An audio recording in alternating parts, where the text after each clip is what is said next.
Hello friends, Nikhil మల్యకల్, Yashmi Gowda వీళ్ళిద్దరూ కూడా వీళ్ళ సైడ్ నుంచి మా ఇద్దరి మధ్య ఎలాంటి రిలేషన్ లేదురా బాబు అంటూ ఇద్దరు కూడా క్లారిటీ అయితే ఇచ్చినా సరే, కొంతమంది ఫ్యాన్స్ మాత్రం వీళ్ళిద్దరి మధ్య ఏదో ఉంది, సీక్రెట్ రిలేషన్షిప్ అయితే వీళ్ళిద్దరూ మెయింటైన్ చేస్తున్నారు అంటూ పుకార్లు అయితే పెడుతున్నారు.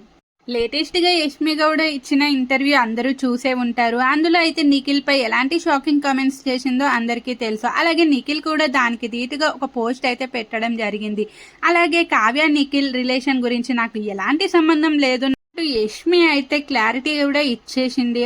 అయితే లేటెస్ట్ గా నిఖిల్ యష్మిలకి సంబంధించి ఒక ఫోటో అయితే ఇప్పుడు సోషల్ మీడియాలో వైరల్ గా మారిపోయింది. రీసెంట్ గా కిరాక్ బాయ్స్ కిలాడి గర్ల్స్ షోలో అయితే నిఖిల్ వేసుకున్న అవుట్ ఫిట్ లో అయితే ఒక చైన్ అయితే వేసుకోవడం జరిగింది. ఇప్పుడు ఆ చైన్ యష్మి మెడలో కూడా ఉండడంతో ఇద్దరు సేమ్ చైన్స్ వేసుకున్నారు. అంటే నిఖిల్ యష్మికి ఇచ్చాడా లేకపోతే యష్మి నిఖిల్కి ఇచ్చిందా అంటే ఇద్దరు సీక్రెట్ రిలేషన్షిప్ అయితే మెయింటైన్ చేస్తున్నారు. కానీ కావాలని బయటికి మా ఇద్దరి మధ్య ఎలాంటి రిలేషన్షిప్ లేదు, మేమిద్దరం జస్ట్ ఫ్రెండ్స్ మాత్రమే, ఇప్పుడు ఫ్రెండ్షిప్ కూడా ఎక్కువగా మా మధ్య లేదు అంటూ ఇద్దరు అయితే కబుర్లు అయితే చెప్తున్నారు.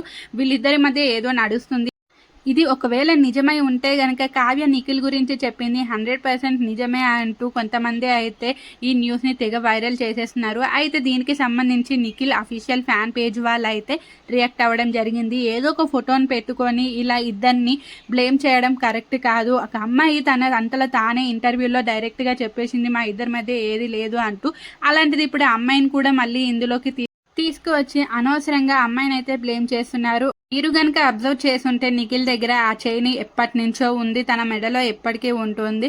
అలాగే అలాంటి చైన్ యష్మి దగ్గర కూడా ఉండొచ్చు. అంతేకాని ఏదో ఇద్దరు లవ్లో ఉన్నారు అనేసి ఈ ఫేక్ న్యూస్ని స్ప్రెడ్ చేసి ఇలా చేయడం అయితే కరెక్ట్ కాదు అంటూ వాళ్ళ ఫ్యాన్ పేజెస్ అయితే రియాక్ట్ అవ్వడం జరిగింది. మరి మీ అభిప్రాయం ఏంటో కామెంట్ చేయండి.